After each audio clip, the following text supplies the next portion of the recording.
All right, y'all. So we're gonna get into it. What I want to do, I want to give you, I'll show you a clip of this video, which really helps understand better, as if you may not already understand, why it is so important to make sure when you're doing your process, it's bigger than just the words. It's bigger than just the steps. It's about the emotion. It's about the intention, because what is affecting, or should I say negatively impacting, the ability to hold growth on deals, it's not the economy, because people still spending Netflix money, Hulu money, Amazon Prime money. They're not getting anything back from that for just a couple hours of entertainment, just to be able to watch on their TV. The people got the latest iPhones with all the latest gadgets and the latest earpods and all of this. It's just that people are investing in things that they see the value in. Now, you may say the vehicle's valuable, and I hear people say stuff like, well, you know, the cars sell themselves. No, they don't. If they did, the CEOs and owners of these manufacturers would fire everybody, just line the vehicles up and let the customers come and pick it. No, when you're talking about a big ticket item, especially buying a vehicle, which is the second largest purchase next to buying a home, that's a big deal. And even though you might sell multiple units a month and you've been doing it for a time and it's like, seems like another deal to you, that's special to them. You ever bought a new or pre-owned vehicle, even if it is pre-owned, even if it is a bucket? I remember when my dad got me a Chevy Nova. It was a 1988 Chevy Nova that he got me. No, it was a 78 Chevy Nova that he got me my sophomore year of high school. The paint was faded. The bumper, it didn't even have a bumper. It had a 2x4 in the front. But to me, man, it was like it was a Bentley, because it was mine. It was new to me, regardless of it being an older vehicle. It was new to me. So when people buy these vehicles, that's a big deal. And how we make them feel has far more of an impact than how much we ask them to invest. You have to know this. It's like going to Ruth Chris versus Outback Steakhouse. Both sell T-bone steaks. Both have baked potato. Both have, let's say, asparagus with it. One meal for two is about, to be $250. Another meal for two could be about $80, if that, maybe $75. Now, why would somebody pay 3 times as much for the same exact meal when they can get it for less? It's because the perceived value is Ruth Chris. It's a really nice restaurant. The ambiance is right off the water. The gentleman is up front playing the piano. It just says something, and it makes me feel good. Even though Outback and Longhorn are great, it's the perceived value. Same thing when it comes to these vehicles. So I'm going to show you in this clip how you can just obliterate perceived value and make a deal go so sideways that not only do you lose a customer, you're going to get a negative review. And the word of mouth that'll be spread, not just from this gentleman, but the fact that they even posted it on YouTube far outreaches the situation. So without further ado, let's get into it. I want you to check this out. So we had a deal. You decided not? No, I didn't decide not to. We had a deal. Okay. You were going to fix an oil leak on the oil pan. I come to check on it. You take the oil pan off. You drain the oil. You put it back together. Okay. You don't change the filters. You do a half-assed job. Okay. Then, when we discover that we did a half-assed job, okay, then we talk about it. I told you that I'd think about it and I'd be back today to let you know. And you told me that you have... And you have $1,000 of my money on a deposit on the truck. Is that true? I told you that I was going to refund it, and I'm sorry if they haven't done it yet, but it will be refunded right now. No, you can't. How do you sell it? How do you sell a truck with somebody else's money on a deposit? Okay, you did not sign anything for that automobile. I did too. I signed the work order. You did not buy that truck. There's nothing that has you as owner of that automobile. when I gave you my $1,000 and you took my $1,000, that's not a deal. What is that? And then when you come in and you say no, let's say what is that? What is that? That is us agreeing to terms. So we agreed to terms. You took my money. Yep. We agreed to the terms. Yep. And then when you then you get to decide. Don't raise your voice with me. Don't you raise your voice with me. You get to decide. Yes, I do. And how does that work? What's your name? My name's Kurt Spencer. Kurt Spencer with National Auto Plaza. Yep. Okay, Kurt Spencer with National Auto Plaza. How does that work when somebody gives you a deposit like that? How do we do that? What is the ethical thing to do here? First off, lower your voice. No, sir. What's the ethical thing to do? Okay, what the ethical thing to do is we agreed to terms. You came in here, you decided, you're like, I want to think about things, and I told you yesterday, I said no. No, you didn't tell me yesterday. I wasn't even here yesterday. Sorry, I was here Saturday. Excuse me, Saturday. And when we left, we were going to call you. The deal was never not done. The deal was I was going to. Look, you did shitty work, and I know it, and you know it. Here's the deal. I have just as much opportunity to say no to doing business with you do as doing. Not if you have my money, sir. If you have a deposit, sir. But you didn't refund it. Josh, will you please make sure that his you did not refund it. And you, Miss, what's your name? Josh. All right, Josh, did we not have a deal? You put a deposit down? I put a deposit down on a vehicle. And so when you put a deposit down there, Mr. Salesman, what's your name? Trace. But when you all three of you know that I put the deposit down. We gave you and then you don't honor your deal. You don't honor your deal. We gave you the opportunity. You don't honor your deal. Is that true? I'm done talking with you. Wow. Okay, so you saw that and you heard that. In reality, what that sales manager should have did, as opposed to being defensive and telling the customer, lower your voice and I have a right to not do business with you.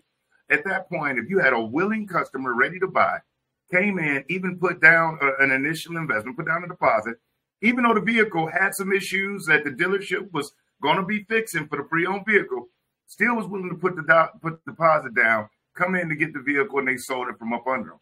But as opposed to trying to, make him feel better to see if they can get him in something else, this sales manager completely blew the deal. Here's the facts. The reason why customers feel so uncomfortable when they come into the dealership is because a lot of salespeople, and you know this if you're on the sales floor, a lot of salespeople are uncomfortable when they're dealing with customers. Their heart beats fast. They get nervous when it's time for them to go engage. Why? They're not prepared. The only thing that makes a person nervous is when they don't know what they're going to say and how they're going to react. But if you're approaching a guest worried about what you're going to say, you're off base already. The point should be, what can I ask and what can I learn? See, we got 2 ears, 2 eyes, and 1 mouth, so we should listen and watch twice as much as we speak.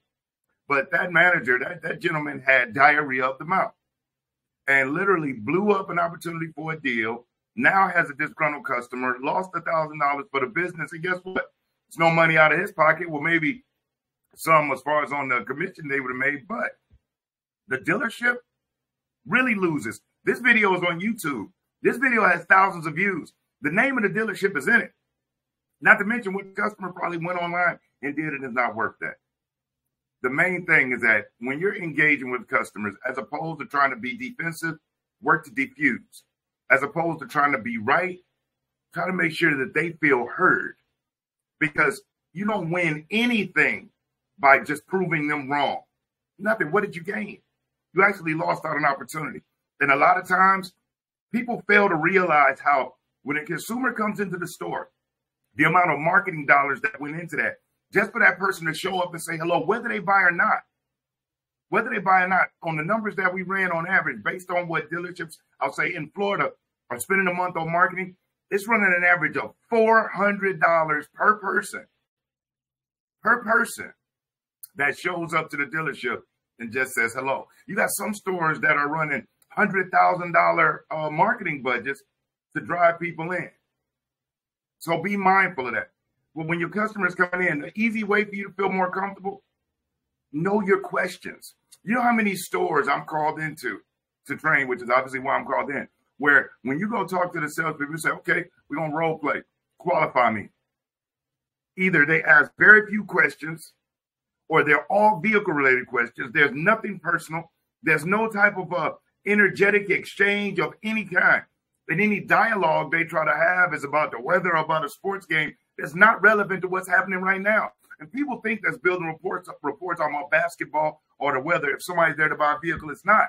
It really shows your level of unprofessionalism. Because if I wanted to talk about sports, I can go watch ESPN or call in. And if I wanted to talk about any of the weather, I can go to my phone app or watch the Weather Channel. Came into the dealership because there's a transportation problem. So make sure that you know and memorize your questions.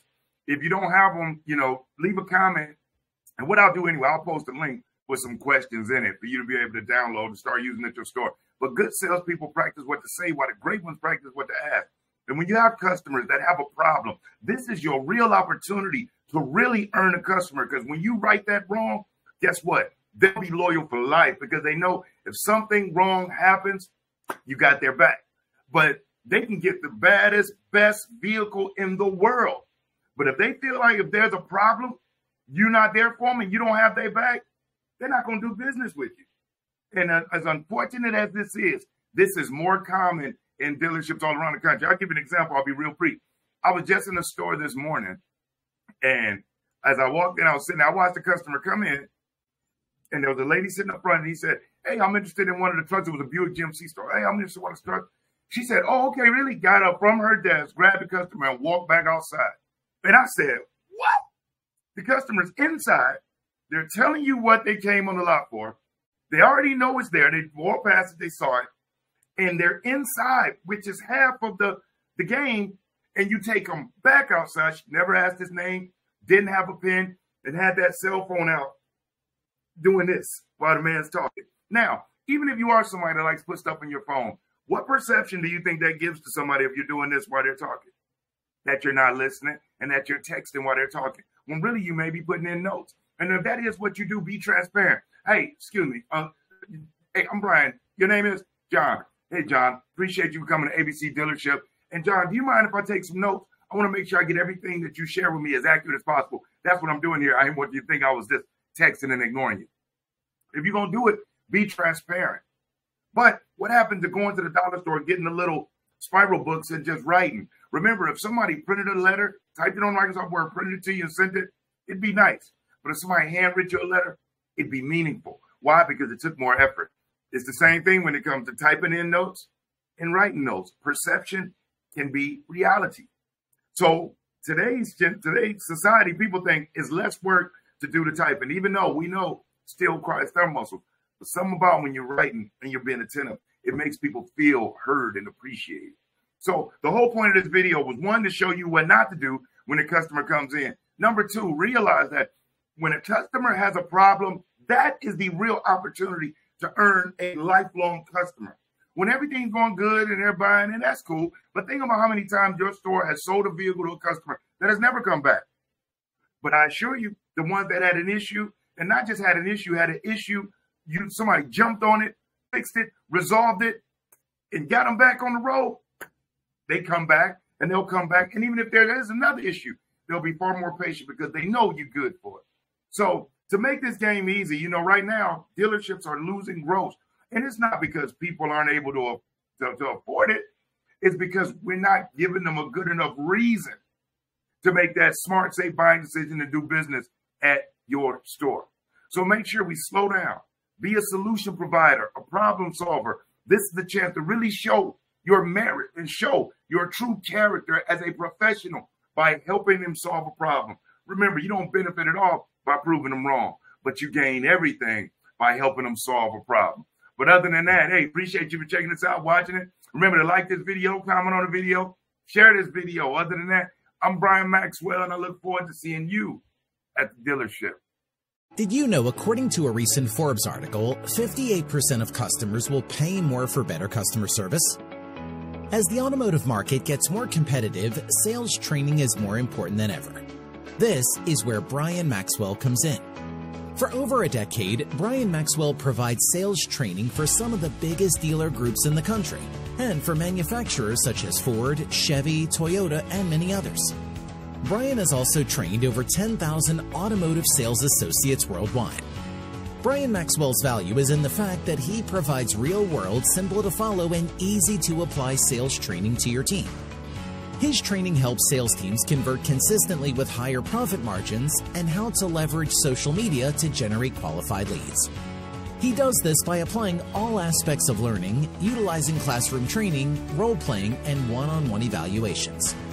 This allows your sales teams to hear, see, and apply selling methods that flat out work.